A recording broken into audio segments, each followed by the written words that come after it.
ফাল্গুনে বিকশিত কাঞ্চন ফুল, ডালে ডালে পুঞ্জিত আম্র মুকুল, চঞ্চলা মৌমাছি গুঞ্জরি। চারিদিকে ঝুমঝুম বৃষ্টি পড়ছে। এখন পুরোদস্তুর বর্ষাকাল। বাজারে এখন সব আমই শেষ, সব গাছগুলোতে আম শেষ হয়ে গেছে। আমার এই গাছের দিকে তাকান, কিভাবে ফ্রেশ আম থোকায় থোকায় ঝুলে আছে। এটাই আসল দোফলা আমের ম্যাজিক। যখন অন্য সব জাতের আম শেষ, তখন এই দোফলা আম আমাদের দারুণ উপহার দিচ্ছে। এই একটা মুকুলে পরপর 4টে আম ধরে আছে, সাথে সাথে এই দিকের মুকুলে 2টো, এই মুকুলে 1টা। এই ছোট্ট আম গাছে এত আম। এই দোফলা আম আপনি জমিতে বা ছাদ বাগানের টবে 2 জায়গাতেই বসাতে পারেন, আর এই লেট সিজনে এই রকম দুর্দান্ত আকর্ষণীয় ফল পাবেন। এই গাছটা আমার থেকেও ছোট, এত ফল দিচ্ছে, তাহলে একটু বড় হলে আরও কত ফল পাবো, চিন্তার বাইরে। দেখুন, এটা একটা কলমের গাছ। কলমের গাছ বলেই এই দেখুন, এইখানে জোর কলম হয়েছে, এখানে ভি শেপে কলম করে নতুন ডাল লাগানো হয়েছে। তার জন্যই এত অল্প বয়সে ছোট হাইটে এত প্রচুর পরিমাণে আম ধরেছে। এটা যদি বীজ থেকে তৈরি গাছ হতো তাহলে এত ফল হতো না।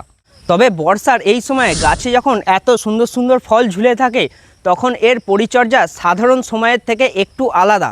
প্রথমেই হলো, গাছের গোড়ায় জল জমতে দিলে হবে না। যেহেতু এটা বর্ষাকাল, তাই লক্ষ্য রাখতে হবে গাছের গোড়ায় অতিরিক্ত যেন জল না জমে।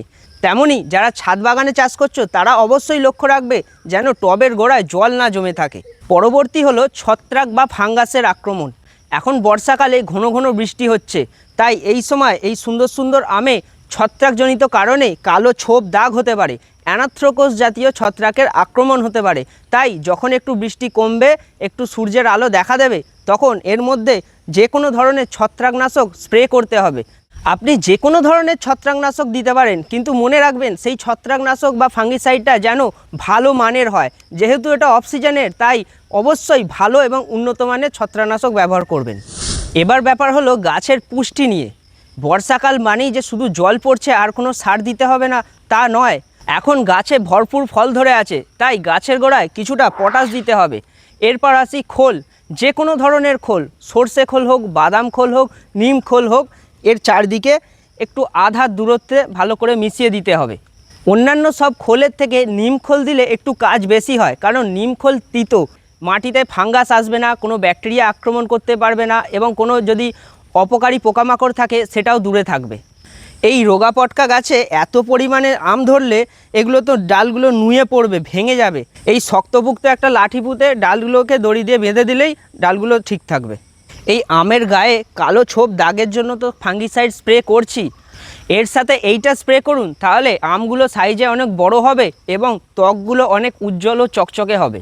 আমার মনে হয় যারা ছাদ বাগান প্রেমী আছে তাদের জন্য এই আমটা দুর্দান্ত, তাদের মন একদম ছুঁয়ে যাবে। এইভাবেই দোফলা বা অফ সিজন আমের পরিচর্যা করুন এবং দেখবেন আপনার গাছেও প্রচুর পরিমাণে ফল ধরবে এবং সাইজগুলোও বড় বড় হবে।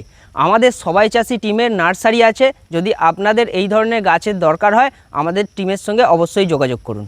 ভিডিওটি ভালো লেগে থাকলে লাইক করবেন, কমেন্ট করবেন এবং আপনার বন্ধুদের সঙ্গে শেয়ার করবেন।